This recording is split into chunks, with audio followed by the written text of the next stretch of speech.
The studio lights were warm, almost forgiving, but the tension crackled anyway, sharp and alive, like static before a storm.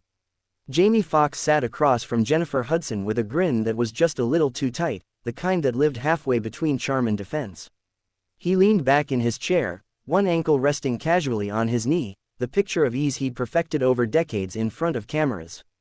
The band had just finished a lively riff, the audience still buzzing from applause, and for a moment it felt like any other polished daytime interview. Smiles, laughter, shared history. Jennifer opened with praise, reminding viewers of Jamie's talent, his resilience, the way he'd reinvented himself again and again. Jamie nodded along, cracking jokes, tossing playful asides to the crowd. He teased Jennifer about her early days, she laughed and shot back with her own memories, and the chemistry was undeniable. The audience relaxed into their seats, sensing they were watching two veterans enjoying each other's company. Then Jennifer gently shifted gears. She mentioned a recent stand-up appearance of Jamie's that had gone viral. Her tone didn't change much, still warm, still respectful, but the question carried weight. She asked how he felt about the backlash, whether comedians still had room to push boundaries in a culture that reacted so fast and so fiercely. Jamie laughed at first, a quick, bright sound, waving a hand as if to brush the topic aside. "You know how the internet is," he said, drawing a ripple of laughter. One clip, no context, and suddenly everybody's an expert. Jennifer smiled, nodded, but didn't let go. She followed up, noting that some fans felt hurt, that the joke had landed differently than intended. Her eyes stayed on Jamie, steady, not accusing, just honest. The band fell quiet. A few audience members shifted, sensing the mood change before it fully arrived. Jamie's posture stiffened almost imperceptibly. His foot dropped to the floor. He leaned forward, elbows on his knees now, voice still smooth but tighter around the edges. He talked about intention, about comedy being misunderstood, about how laughter had always been his way of connecting, not cutting. The words came faster as he spoke, like he was trying to stay ahead of something invisible. Jennifer listened, nodding again, then asked one more question, soft, but precise. Did he think there was a moment when explaining a joke mattered as much as telling it? That was when the air shifted. Jamie's smile faded. He sat back abruptly, exhaled through his nose, and let out a short laugh that carried no humor at all. "See, that's where it gets tricky," he said, louder now. "Because suddenly it's not a conversation anymore. It's an interrogation." A murmur rolled through the audience. Cameras tightened their focus, catching the flicker of annoyance in his eyes. Jennifer raised her hands slightly, palms open, her voice calm. She said she wasn't accusing him of anything, that the show was a place for open dialogue. She reminded him that conversations like this mattered because people were listening. For a split second, it seemed to work. Jamie nodded, ran a hand over his face, and chuckled again, trying to reset. But the tension had already found its footing. He spoke about pressure, about always being expected to apologize, explain, perform remorse on command. His voice rose and fell unpredictably now, emotion bleeding through the polish. He gestured toward the audience, then toward the cameras, as if addressing millions at once. "Y'all don't see the full picture," he said. "You see a headline and think you know me." Jennifer interjected gently, trying to bring the focus back, reminding him they were there to share perspectives, not assign blame. She leaned forward, eyes kind but firm, and that firmness, however subtle, seemed to land wrong. Jamie's chair scraped softly against the floor as he stood up. The audience gasped, a collective intake of breath. Jamie paced once in front of his chair, shaking his head, smiling in disbelief as if he couldn't quite believe how fast things had escalated. "Nah," he said, half laughing, half angry. "I came here to celebrate, not to be put on trial."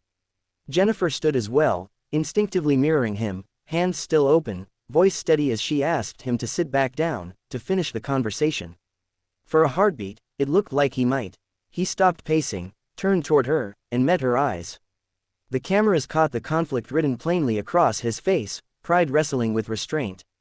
But then he glanced toward the wings of the stage, where producers hovered just out of frame, their expressions tight. That glance seemed to decide it. Jamie exhaled sharply, pointed briefly toward the audience, then toward Jennifer's desk, and finally toward the exit. "I'm not doing this," he said. Not shouting, but loud enough for everyone to hear.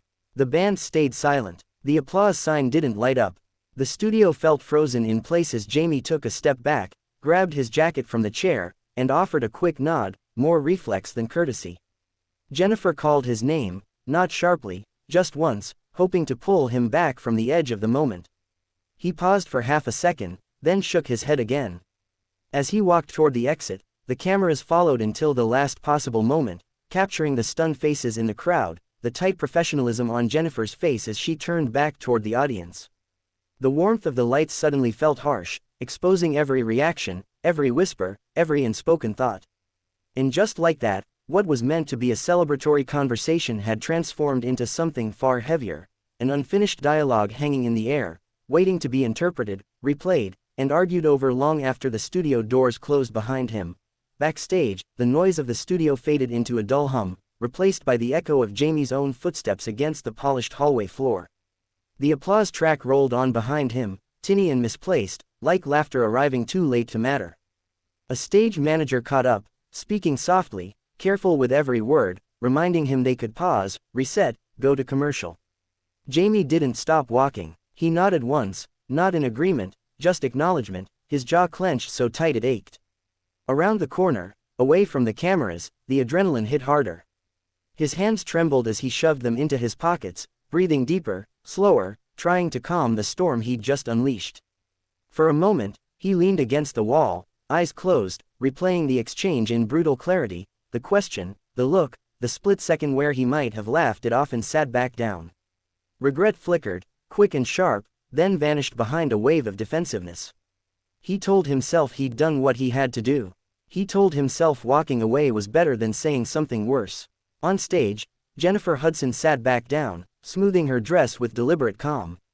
The audience was restless now, unsure whether to clap, whisper, or simply stare.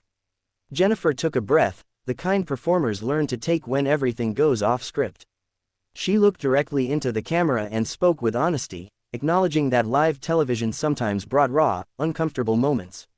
She didn't criticize Jamie. She didn't apologize for asking the question. She framed it as what it was, a conversation that became bigger than anyone expected. The band eased in with a gentle transition, and slowly, the show found its footing again. But the moment had already escaped the studio. In the control room, producers exchanged looks that mixed concern with resignation. They knew how fast clips traveled, how quickly narratives formed. Phones buzzed as social media lit up in real time. Some viewers praised Jennifer for holding her ground. Others defended Jamie, calling him passionate, misunderstood. Within minutes, hashtags were born, opinions hardened, and the incident took on a life of its own. Back in the hallway, Jamie's publicist arrived, voice low but urgent, outlining next steps, statements, damage control, options. Jamie listened, nodding, but his eyes drifted toward a monitor replaying the final seconds of his exit. Seeing it from the outside hit differently.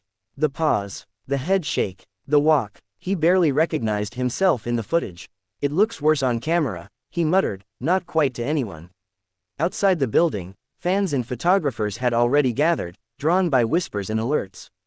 Jamie slipped into the car, the door closing with a heavy thud that felt final. As the vehicle pulled away, he stared out the window, city lights blurring together. Anger gave way to exhaustion. He thought about his career, the long road from stand-up clubs to award stages, the way humor had always been both shield and sword. He wondered when conversations became confrontations, when intention stopped mattering more than impact.